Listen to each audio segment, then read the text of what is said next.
This is Coogan Cassius for IFLTV. Hello, Sonny. You alright? Yeah, I'm alright, man. I'm alright. Bit of a, I don't know, a sad night for yourself? Do you know what? I feel like, not that I'd accepted it, because that was definitely not true. Like, my team knows I was putting in and I wanted and I was trying, but, you know, I don't want to make excuses. But for my story, like, this training camp, I had to sit out for about 2-3 weeks with ankle injuries at different times of the camp, shoulders, back, wrists.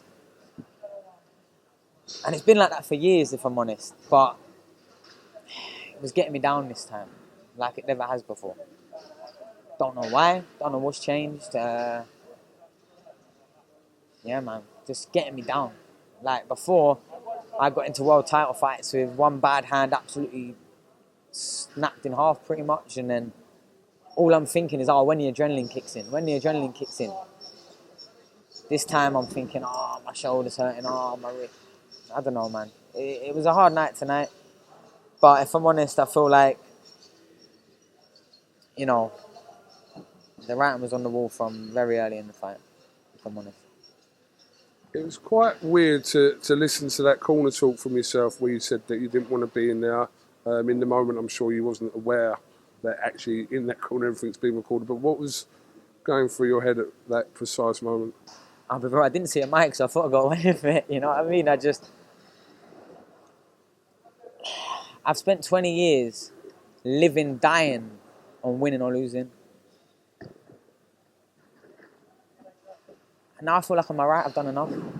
I don't know why. I don't even want to feel like that. I don't even want to feel like that, but I do. You know, it's hard because my whole identity has been boxing. So it's been hard to accept that.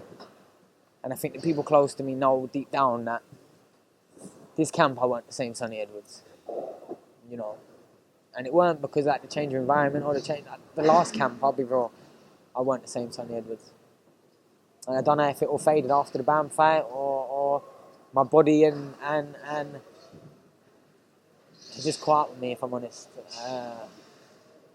You know, maybe I didn't, you know, look after it the way I should have, and now it's 20 years into a boxing career and it's showing me why I should have, you know what I mean? So I'll be real, as much as I fully intend that I'm retired from this moment, the reason why the decision, win, lose or draw, and I promise, win, lose or draw, go back and look at some of the little cell. I said this one last time. I said last dance literally a couple of days ago.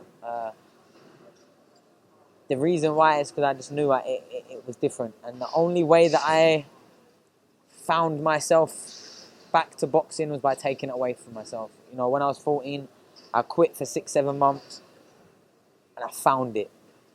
The only way I can find it again is by taking it away. So from now, I'm done, man. I'm not going to leave boxing. I've still got fighters I'm working with. I'm going to, you know, start divvying up my time a bit differently and just trying to be healthy, man, and let my body recover. And who knows what the future holds? Never say never, but, you know, until I get that same... Until Showtime comes back, man. I'll be real. Showtime went there today. Irrelevant now, but what did you think of the actual stoppage? If I'm honest, I didn't... Like, I kept hearing him throw something back, and I threw something back. Like, I didn't think I was about to get stopped. I was a bit surprised when he got stopped. I wasn't hurt. I wasn't not clear-headed. He was just throwing punches. And some got through, some got in the arms. But my thinking at that exact time was 1-2 more rounds like this and you're not going to be able to keep throwing punches like this. Because he was going and going and going and going and going. And there was times that, you know, he had the break and I was catching him through the middle and I caught him some nice shots myself. But, yeah, man, I knew from very early I weren't at the races today. And if I'm honest, I knew in camp that I probably wouldn't be. Gave your trainer, he was there, Chris, a lot of credit for actually, we heard a little bit more of that corner talk, but from kind of rounds 3 to 6, you gave him a lot of credit there. I was only in the ring rounds 3 to 6. I'll be real, I sat down after the first round. I didn't want to be here. And I've never felt like that before. I don't know why I felt like that. It wasn't because I got absolute paced in. Like, I can take shots. I'm tough. Like, they was taking them. I'm smiling. Like, I actually like that part of it, you know what I mean? I actually like that part of it, but I just didn't have the will to want to win like I always have done, and I don't know why.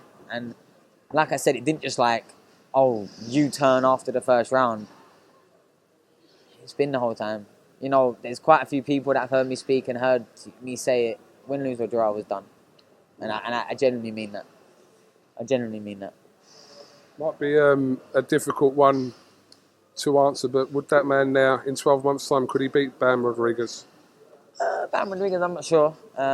He's got Taraji first, right? And they're not even weights, so, you know, let him do what's in front of him. Can we call Galal in here? Galal, come in. Oh, sorry, bro. Fucking hell.